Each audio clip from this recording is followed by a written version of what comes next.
Welcome to the Clinical Pathology Symposium. I'm Karen Barron, your Allied Health Education Manager. On behalf of Dr. Valdez, Christina Martin, the Planning Committee, and the exhibitors, we're glad you're here to learn and connect and celebrate the amazing work that we do every day. A couple comments about PACE credit. The sessions at today's CP Symposium are approved continuing education in the Clinical Laboratory Sciences by the ASCLS PACE program. PACE-approved programs are accepted by ASCP Board of Certification for CMP recertification. The CE organizer may be used to document attendance, obtain a certificate, and claim credit for participating in these sessions. Both ASCLS members and non-members may create an account with CE organizer. At the end of this session, I'll give you a unique session code that you will use to claim that credit.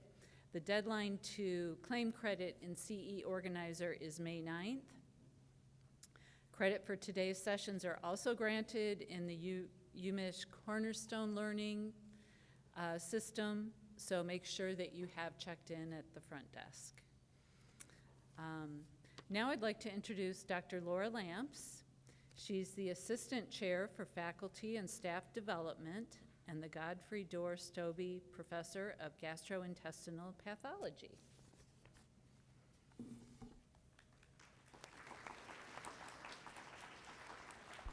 Thank you, Karen. It's nice to see everybody here, and it's my great pleasure to introduce my colleague, Dr. Nora Joseph. Nora did her medical school training at Loyola and then her pathology training at the University of Chicago, where she got both GI pathology and molecular pathology fellowships. But before that, she was a medical laboratory scientist in cytogenetics. She worked on both the clinical side and the research side, so I think you'll really enjoy hearing her today because she brings the MLS perspective, learner perspective, and a fully formed pathologist perspective. She's done a lot of teaching over the years. She was the lead for the molecular pathology teaching at University of Chicago North Shore before she joined us here in September. And so I'm really pleased to introduce Nora, and I know you'll enjoy hearing her talk.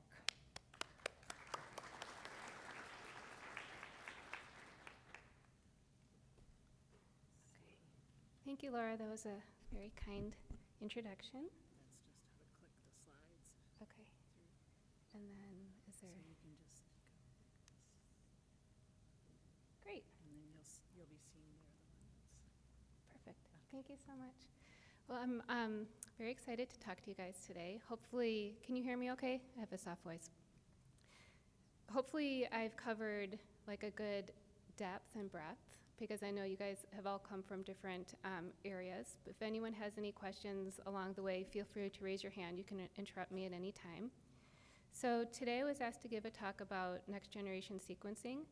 And since I'm both a GI pathologist and also a molecular pathologist, I'm focusing a little bit more on anatomic pathology, but the clinical applications for sequencing are throughout all of medicine. So we'll just talk about some basics here. Okay, so let me the learning objectives today, I have to put on my glasses. Okay, we're gonna summarize the similarities and differences between first generation and next generation sequencing.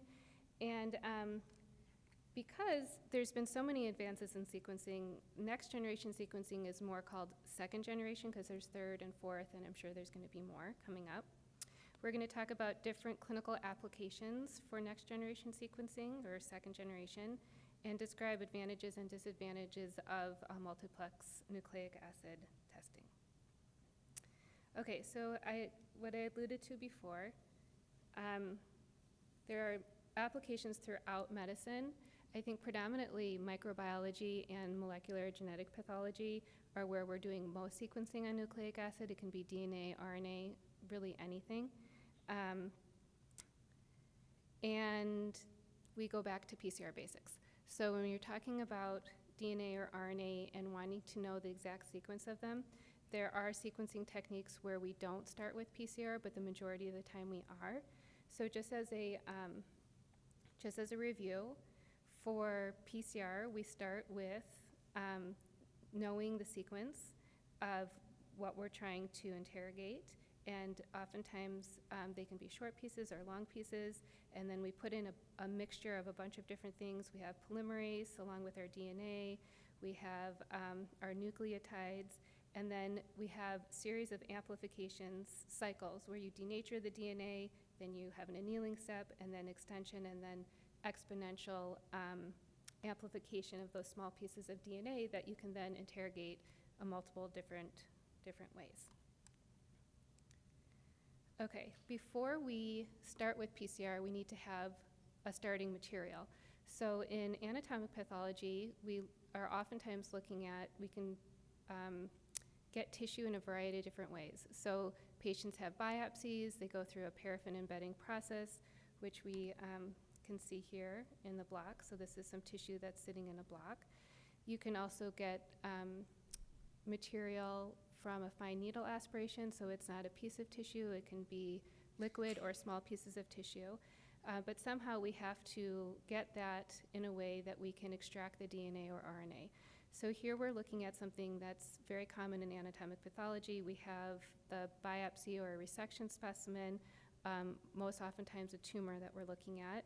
And then that paraffin block is put on a microtome. That paraffin is cut in very small sections and put on a slide for the pathologist to review and give a diagnosis.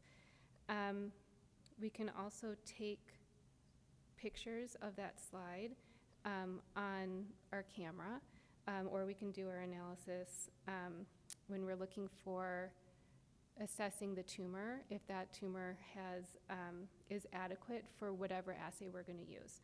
So here's a picture that I took off of my computer. Over here on this side is a normal liver. It's not exactly normal, but it's non-neoplastic liver. And on this side, we can see something that looks quite a bit different. When we're looking at that on higher power, these cells here are neoplastic cells. This was a cholangiocarcinoma, so it's an adenocarcinoma that arose from epithelial cells within the liver, an intrahepatic cholangiocarcinoma. On this side, we can see some infiltrating lymphocytes, and then over here is a little bit of that normal liver. So for molecular testing, PCR and then sequencing or any PCR-based assay, you have to have a high enough tumor percentage that when you're amplifying and sequencing your DNA, you're looking at the tumor DNA as opposed to normal DNA. Because once the DNA goes into a tube, we don't know the difference. So there needs to be more tumor DNA in there than normal DNA. So one of the things a molecular pathologist will do is we assess all of the material before it goes for any of the assays to make sure that the adequacy is appropriate for that particular assay. So sometimes a tumor percentage can be low as 1% for some assays, and for other ones it has to be as high as 50%. So you need to know for the tumor type and the assay that you're performing what is needed. So this is something I do, on a day-to-day basis. When you're looking for tumor, as an anatomic pathologist, you recognize it as sort of being haphazard, but there's all sorts of different morphologies. Sometimes it can be more difficult to differentiate tumor from normal. But here we can see these are the tumor cells infiltrating into this sort of fibrotic stroma. So in the stroma, there's normal cells, normal fibroblasts. Those are not neoplastic. And then the inflammatory cells that we saw here. So even though this was a large resection, the tumor percentage here is quite low. It's close to maybe 10 or 20%, which would be okay because that's still above what we've figured out that assay needs for us to feel 100% confident that the DNA we're interrogating is in fact the tumor DNA, and we have other quality metrics that we use for that. So just because it's a large piece of tissue, we might have to microdissect a very small piece of it to get a high enough tumor percentage. So it can be it can fool you sometimes. As opposed to this is a fine needle aspiration. So here we're seeing just fragments of a blood clot. So this is a very long needle. It can either be percutaneous if you can feel the mass on the outside, or you can do a procedure, interventional radiology does that, where you can go through a large vessel and you can take biopsies that way. Another way is, we see in the GI world all the time, is you do like an endoscopy or a colonoscopy. and you can get fine needle aspirate of different organs that way too. So this was a fine needle aspirate trying to get to the pancreas. And this is just some blood clot. We're not worried about that because red blood cells don't have nuclei, so we don't worry about those. And a piece of tissue here that's normal duodenum. But in the yellow, we see something that looks quite a bit different. And here is this very poorly differentiated tumor. And even though there's just these very small fragments, if we look at it up close, it's all tumor. So here, the tumor percentage is close to 100%. It's never 100% because you have blood vessels that have endothelial cells, that's normal. You have the fibroblasts, you have inflammatory cells, but this is as close as one can get to 100%. It's probably about like 95% tumor. So if you work in the molecular lab or you have an opportunity to see anything, just because there's like a lot of tissue on the slide doesn't mean it's good for sequencing. So what you really need is a high tumor percentage. That's the most important thing, to be confident in your results. So what's called first-generation sequencing, it's not only Sanger sequencing, there's other types of sequencing that's not multiplex, but this is the gold standard kind of bread and butter. So it starts off with something that looks very similar to PCR, but instead of adding just regular nucleotides, you add deoxynucleotides that are chain terminating. So every time one of those nucleotides is incorporated, it stops the reaction and it has a fluorescent tag. And those fragments are run through capillary electrophoresis and separated out, and then you are able to determine the sequence that way. So Sanger sequencing is slower and can't be multiplex in terms of multiple patients at one time, although it's very precise and exact. Okay, so does anyone have any questions about tumor adequacy, sequencing, anything? I can stop here. Okay, so we'll move on to next generation sequencing. So next generation sequencing, there's multiple platforms, as you can see here. Here in the molecular lab, we actually have different platforms that we use for different things. Illumina has something called sequencing by synthesis. Ion Torrent, which is what our solid tumor panel here, which I'm most familiar with since I started, has sequencing by synthesis in a different way where you detect hydrogen ions. We'll go over that a little bit more in depth. But the basics of that is you can have multiple patients sequencing at the same time in multiple regions. And so in that way, it's faster in that you're getting multiple patients out at one time, but the sequencing is longer over multiple days. So you make a library, you have your clonal amplification, sequencing your library, and analyzing the data. So we'll just kind of break it down and start from here. So off the Ion Torrent technology, the first thing is to construct your library of all these different fragments of DNA. And in order to do that with multiple patients, you have to have barcodes that can allow you to then separate those patients' fragments and be put together later on in the bioinformatics pipeline. So the first thing is to make your library with that sequencing. The next thing is to amplify things up, and we do that clonal amplification. And in the Ion Torrent system, it's off of these beads that I think the animation maybe isn't working, but that's okay.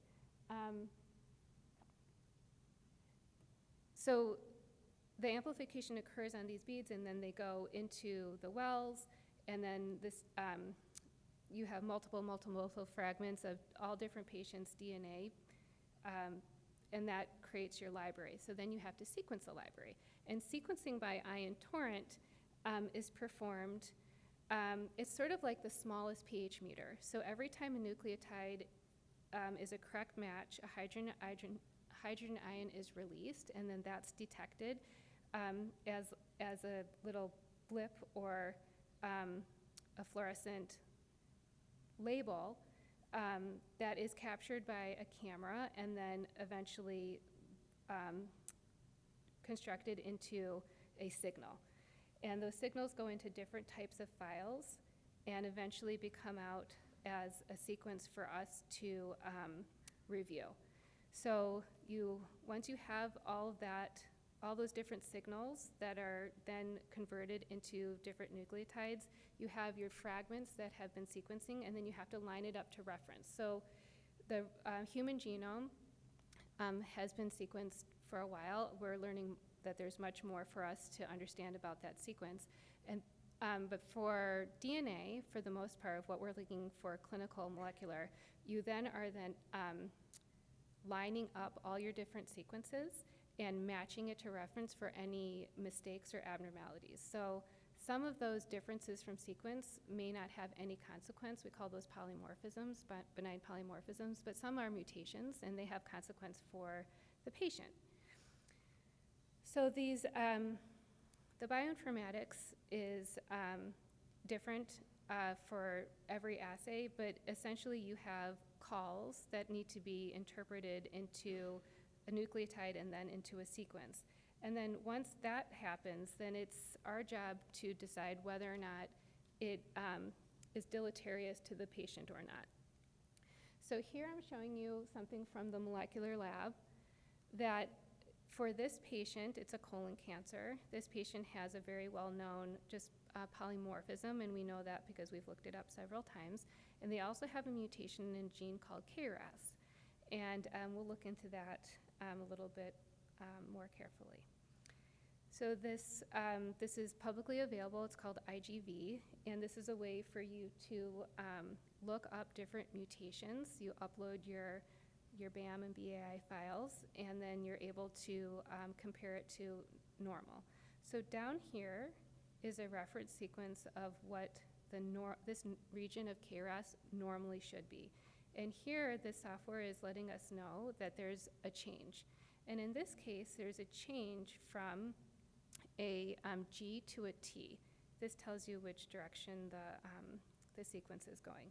So for this particular tumor, this colon cancer, it has a variant in KRAS, and now we have to determine if it's real or not. Is this some data that we can believe, or is this just some sequencing artifact? So in this case, we look at, first thing we look at what we call the VAF. So that's the variant allele fraction. And we need to know the original tumor percentage. So in this case, the tumor percentage was around 60%, 60% tumor. And most mutations that occur in tumors are in half the DNA. It's heterozygous. So when we're looking at the allele fraction, here you can see that it was 33%. So that's about half of 60. So it makes sense for that tumor, for the variant allele fraction. There's other things that we can look at for the QC metrics. This is done on the bioinformatics pipeline. So anything that didn't pass that initial filter would have been filtered out. So here we have something that at least passed the initial, and we can see here that it's a very clean sequencing. We don't have lots of mistakes all over the place. So this is a real variant. And then we just double check to make sure that the call is correct. So that one nucleotide change created a codon that codes for an amino acid that's different. And so for this protein, it was a glycine changed to a valine, and that changes the conformation of this protein to make it constitutively active. So KRAS is always on, and for that in a tumor cell, that allows it to proliferate abnormally. It's not the only mutation it has, but in colon cancers, we know KRAS mutations are driver mutations. So this is a very well-known mutation. We have other websites that we look up if we're not familiar with that gene and we're not familiar with that particular mutation. So ClinVar is one. There are several that we look at. And here there are other institutions, maybe even University of Michigan, that put in their information, and they say, what is the criteria that this change, which is a real change, it's really in the DNA, it's only in the tumor DNA, is it pathogenic or not? And so this is one that's very well known, and as we're creating a report and deciding what's meaningful to the patient and not, these are things that we have to go through for every variant to decide how do we give information back to the clinician about the patient. Why is it important that this tumor has this mutation? And in this case, for colon cancers, most of them have upregulation of a gene called EGFR. And there are therapies, monoclonal antibodies and small molecule inhibitors, other types of targeted personalized therapy that you can use to shut down EGFR. EGFR is on the top of the cell. So that's on all the time. So if you have an EGFR inhibitor for colon cancers and you shut down the cell, that's one way of getting at killing that tumor cell. Unfortunately, tumor cells are very sneaky and they have lots of different ways of evading therapy. So one is upregulating or increasing the activity of proteins that are downstream. So if you think of it as like a bike wheel, spokes attached to each other. So if you have a mutation downstream of EGFR, like in KRAS or other ones, and that's always on, it doesn't really matter how much you shut down on top because the bottom is still going. So for patients who have colon cancers that have KRAS mutations, they don't get EGFR inhibitor therapy because not only doesn't it work, over time we found that actually those patients do worse. They have a worse prognosis. So it's important to know if you're going to be giving, if you're thinking about targeted therapy, what that tumor has for that particular patient. And for colon cancer and lung cancer, these things are well known, but for other ones there's not. So the NCCN, the National Cancer Network, has a great website, which I use all the time, and it provides guidelines for every tumor type, or almost every tumor type. So for colon cancers, if you weren't familiar with this particular gene or that mutation, you could look it up in the guidelines, and you would be able to say something intelligent in your report about that particular mutation. So for people with colon cancer, it's standard to look for mismatch repair defects. It's a different type of thing that you can do either by IHC or by PCR because that has implications for a different type of therapy. And for any patient that's going to get systemic therapy, the clinician wants to know whether or not they can add EGFR inhibitor therapy or not. And so every patient who has metastatic colon cancer is going to have their tumor sequenced. And in this case, for this patient, the way we would write that report is that EGFR inhibitor therapy is not indicated in this patient. And that's how we take it from just looking at the tissue on the slide all the way through to creating a report that's meaningful for that patient in particular. Okay, so looking at differences between first generation sequencing and second, third, and fourth. So Sanger sequencing, because it's been around for so long, it's very fast and cost effective, and it has a familiar workflow. But for targeted NGS, which we just talked about, IonTorrent is just one platform, you have a better depth of coverage, and you can look at, you are interrogating more areas of the genome at the same time. There are other things that you can do through bioinformatics to pull out information that's important for immunotherapy, if you've ever heard about that. Some of the challenges to Sanger sequencing is that it can have a lower limit of detection, and it's not as cost effective. And for targeted NGS, it's even less cost effective if you're doing low target numbers. Usually we're looking at a lot more now, and it can be also time consuming if you're just looking for one particular mutation. So now, with the technologies advancing so fast, that we have ways to sequence that doesn't require PCR up front. You can have a lot less starting material, and you can look at longer reads. Sometimes when you have short fragments of DNA and you have to stack them up, you can sometimes miss areas because you're not looking at the whole, all the way through that particular area of that gene. And then fourth generation sequencing, which is coming up, is ultra fast, and you can actually look at one cell on the slide and see the genomics of that cell, which is very cool for future. I usually talk a little fast. Okay, so that was my last slide. So hopefully I gave you some idea about the differences between the early sequencing and what we do now, and that even though I talked a lot about different tumors and tumor sequencing, that sequencing is done throughout medicine, not only in pathology but in other departments, and that you have an idea a little bit about the advantages and disadvantages of early and later sequencing. I'd be happy to answer any questions. Thank you. Oh, sure. Yes.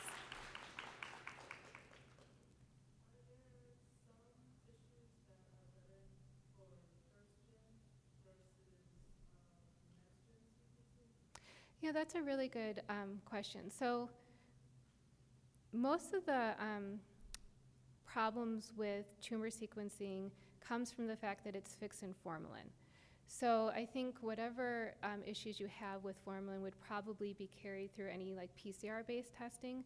But for things that don't have to go through PCR, that would be likely less of a problem. When you're trying to get longer reads, the advantages of having those longer reads, then something that would be formalin fixed would, even if you're not going through PCR, would be more of an issue.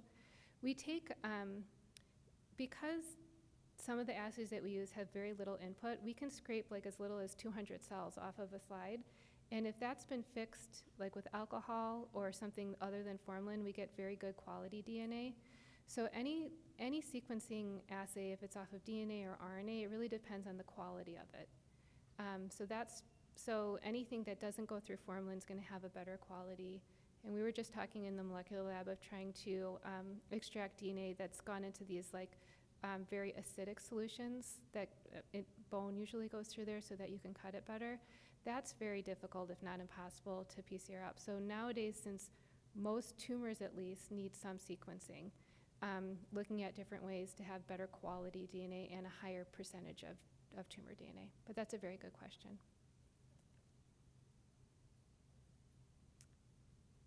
Yes.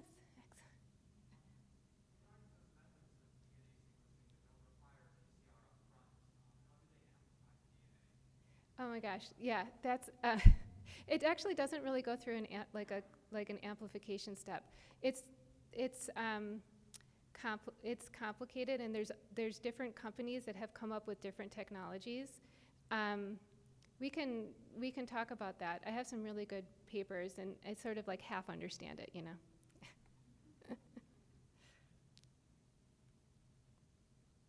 Okay, thank you so much for your time. Oh, another one, yes. Yeah.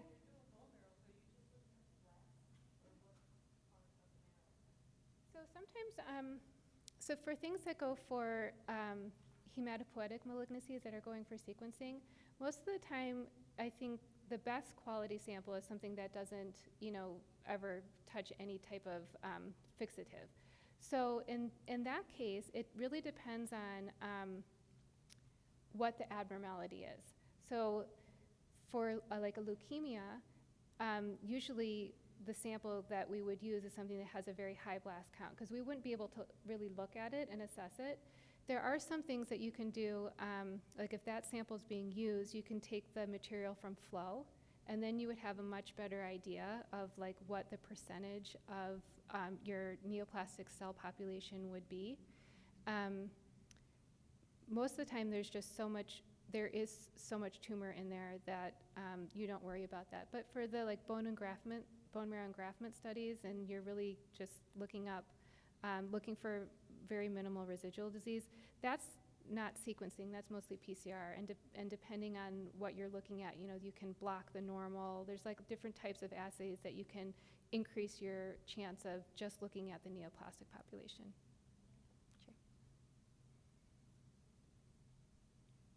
Great, and if anyone wants to come up after, I'm happy to talk about that too. Thank you.